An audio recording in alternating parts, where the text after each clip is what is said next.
The biggest swamp in the world is in the middle of Africa. It's called the Likwala Swamp.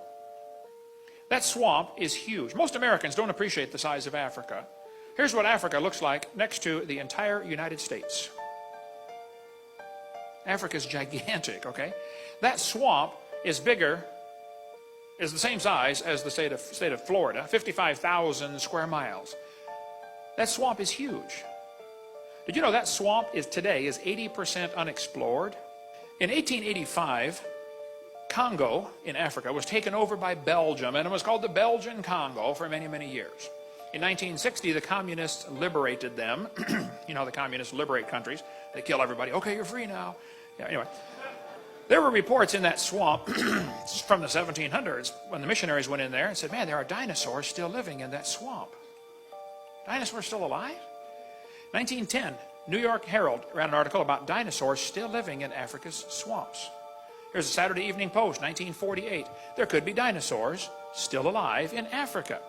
A big game hunter named Mr. Gobbler returned from a trip to Angola. He announced to the Cape Town newspaper, the Cape Argus, that there was an animal of large dimensions, the description of which could only fit a dinosaur. The natives call it Chippequi. In Central African Republic, they call it Nguri. Roy Mackal went there in 1980 on an expedition. He spent $250,000. As they traveled around the swamp, the natives talked about this animal called Mahamba. He said, what's that? And they showed him a crocodile. Oh yeah, that's the Mahamba right there, Mahamba.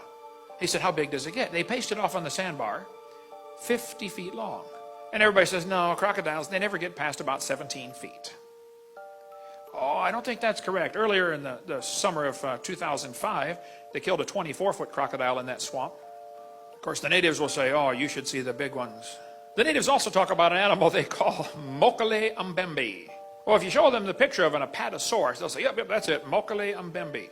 The natives claim these animals live underwater. They're very rare. Of course, they're in the swamp in Africa, and nobody goes out at night anyway, and there's no lights over there at night. But the animals are seen mostly early morning or late in the evening when they come out, and their favorite plant is the Malombo plant.